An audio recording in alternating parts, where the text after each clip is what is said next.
Hello बच्चों, good morning. मैं सबिहा स्वागत करती हूँ आपका प्लूटस आईएएस के इतिहास ऑप्शनल से रिलेटेड विषयों को लेकर के।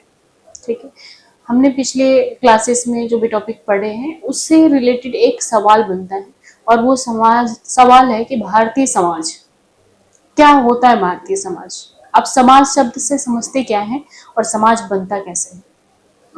जैसे कि मैंने आप लोग को जब समझाया कि इतिहास एक वैकल्पिक विषय क्यों रखें, मैंने आप लोग को बताया होगा ना कि इतिहास का वेटेज है इंडियन सोसाइटी में अच्छा खासा, लगभग 60% सिलेबस को कवर करता है इंडियन सोसाइटी को।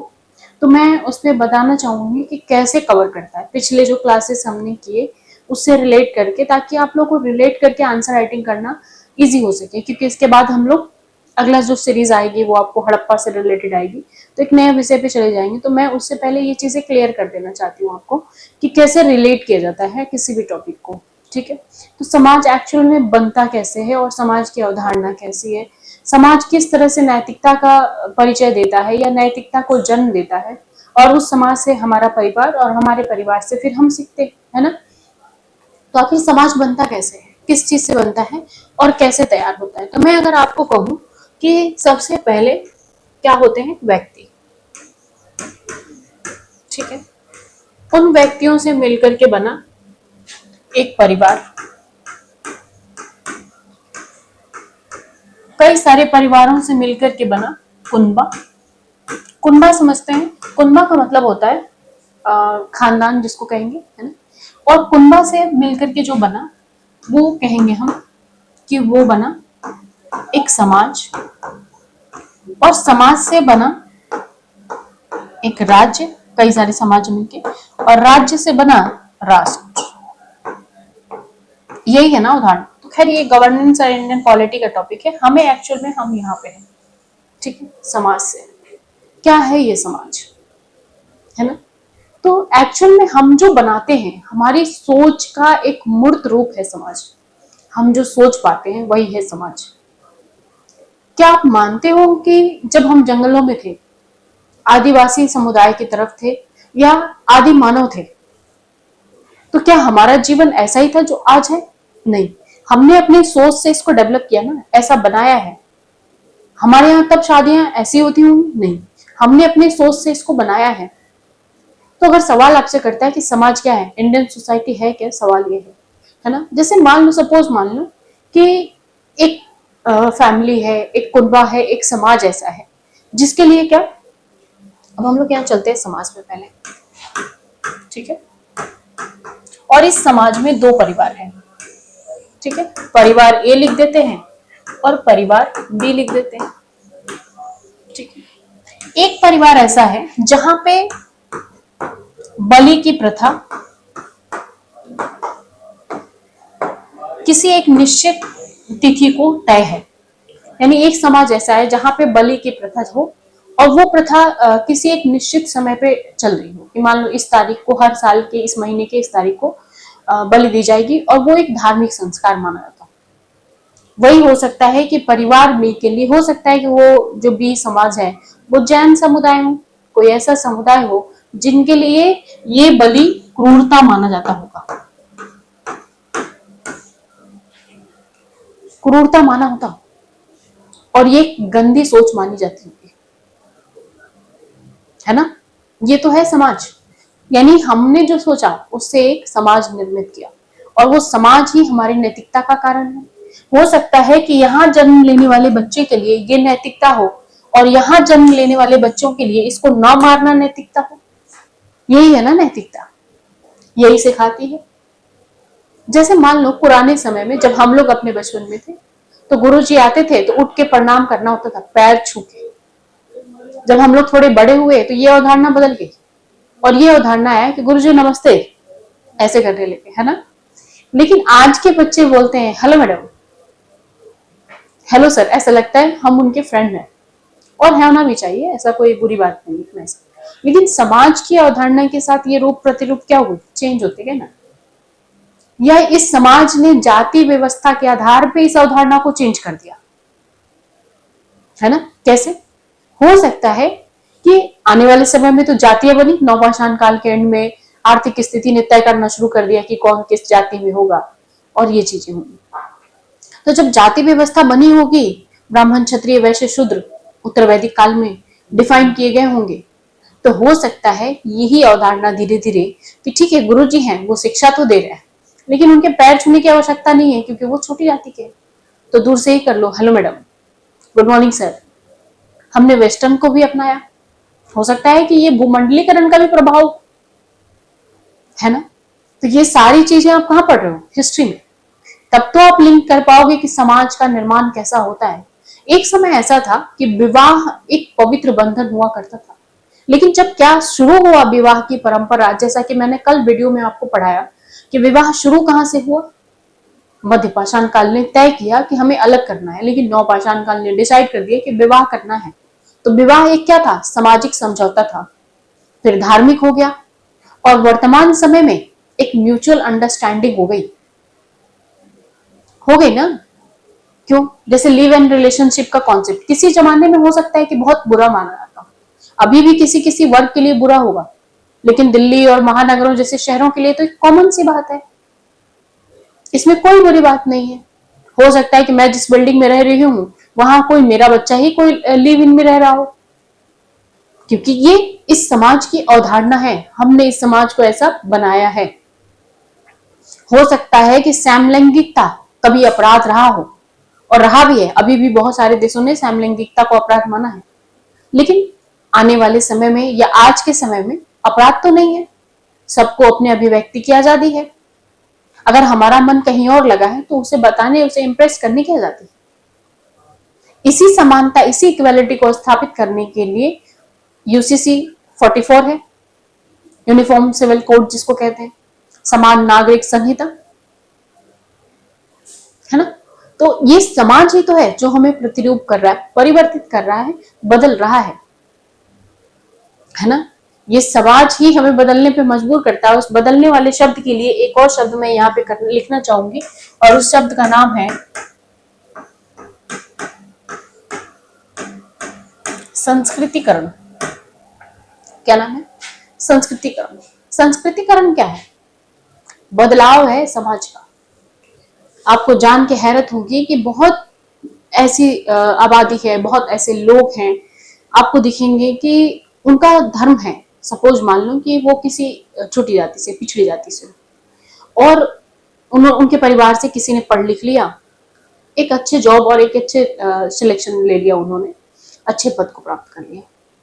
कई बार ऐसा देखा गया है कि उसके बावजूद भी उनको हीन भावना से देखा जाता है, और उसके बाद उन्होंने चेंज कर दिया अपने आप को, वो वहां से परिवर्तन करके कहीं और चले गए, और वहां जाके उन्होंने अपने आप को बड़ी जाति का, ब्राह्मण जाति का बता दिया। वहां पे उनको वो समाज में इज्जत मिलने लगी जो उनके समाज में नहीं थी। लेकिन अपने मूल को छोड़ना आसान तो नहीं होता ना, मूल तो अपना अपने पास ही रहता है, और मूल जब अपने पास रहता है तो आप देखोगे ना, जैसे कि आप देखोगे ब्रिटेन के जो पिछले प्रधानमंत्री थे ऋषि सुनक, वो क्या लिखता था? भारतीय मूल के थे। मूल कभी छूटता नहीं है, ठीक है। तो उन्होंने वहां पे प्रेजेंट तो कर दिया। तो ऐसे बहुत सारे ना जाने कितने उदाहरण है जिन्होंने संस्कृतिकरण किया। संस्कृतिकरण का मतलब होगा कि अपने कल्चर, अपने समुदाय, अपने लोगों को, अपनी सोच, अपने विचारधारा को छोड़ करके कहीं और पलायन कर जाना, उसे संस्कृतिकरण कहेंगे। एक समय में आप मानोगे ना कि सती प्रथा क्या था? धर्म था, नैतिकता थी, कि लोग अपने पति की याद में उसके साथ ही जल जाते थे।